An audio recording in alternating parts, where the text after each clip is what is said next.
We begin with voices from a Buffalo-born labor movement that has captured national headlines and brewed plenty of controversy over the last several years. We're talking about the Starbucks union. Nearly 3 years after the movement began, is progress being made on the first union contract?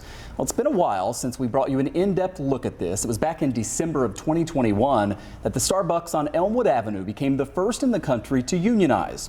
Well, fast forward to today, and 460 stores have voted to join that union, covering more than 10,000 workers. But it has been rocky reaching this point, with both Starbucks and the Workers United Union in legal standoffs. That led to delays coming to the table for these negotiations. But as of last month, Starbucks and its union have finally made progress on their first ever contract. While this is welcome news for longtime union advocates, we've learned some Starbucks employees are no longer on board with this labor movement. Tonight, you're going to hear from voices on both sides of the Starbucks union to help you understand where things stand right now. Reporter Taylor Epps gathering their perspective along with Starbucks and a labor law expert. It's exciting. It's cool to be at the forefront of something like that. It's even more amazing that that started here in Buffalo, in my hometown. After Buffalo baristas made history in 2021, the road to a union contract has been fraught with legal standoffs. But now organizing member of Starbucks Workers United, Michelle Eisen, says there's progress. So we've just recently had a major breakthrough the last few months. The company has come to terms with the fact that this is happening and that it can't be stopped. And we've actually started engaging in real good faith bargaining. While financial times have gotten tougher, Eisen says the goals remain the same. A lot of these workers are just sitting, just above the poverty line.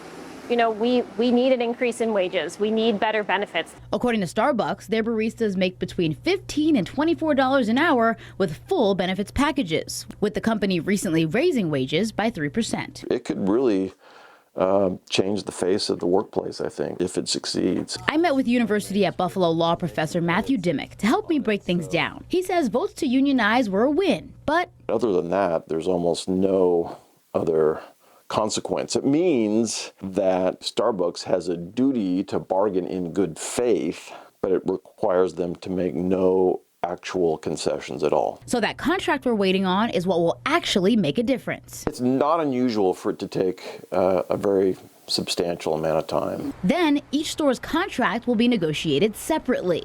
For workers, this all kind of happens, sort of without their direct input or involvement, and so it's very interested, I think, for workers to lose interest at that point. So, could a barista say, I don't want to be a part of this anymore?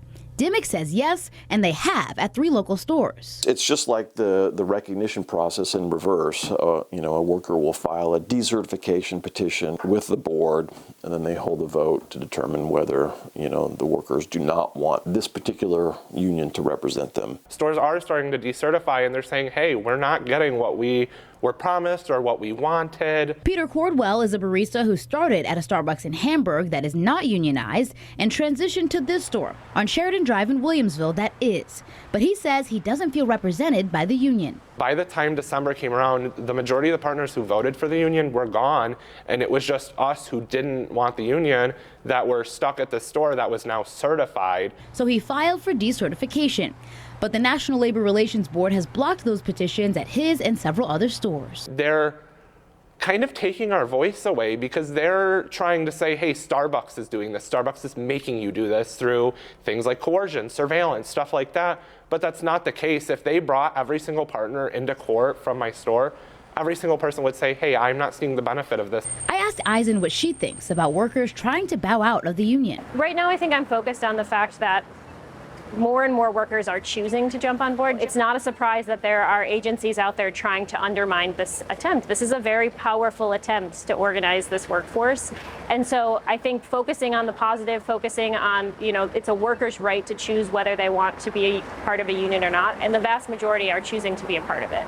I also asked Starbucks, and a spokesperson sent me a statement saying we are committed to delivering on our promise to offer a bridge to a better future for all Starbucks partners. We recognize that union representatives representation is a personal choice, and we respect the right of our partners to decide whether they want to join, refrain from joining, or remove a union. When it comes to a contract, I'm told both sides recently met in Texas, moving forward on a framework that each store can use for their contracts, with a goal of reaching a deal by the end of this year. Everything is pointing in a very hopeful direction. I think it means that we're done. Workers are done just taking sort of the pittance that's being handed down to them. We are the labor, we are what makes the profits in these companies. I mean, it's something that the history of Buffalo being a union town is still something that sort of we can take pride in. Once a contract is finalized, Dimick thinks we'll continue to see a ripple effect with more workers looking to unionize. Meantime, Buffalo baristas are appealing the NLRB's decision. The group that's representing them sending me this statement saying workers should never be trapped in union ranks they oppose, and they argue that the board structure is unconstitutional. Taylor Epps, 7 News.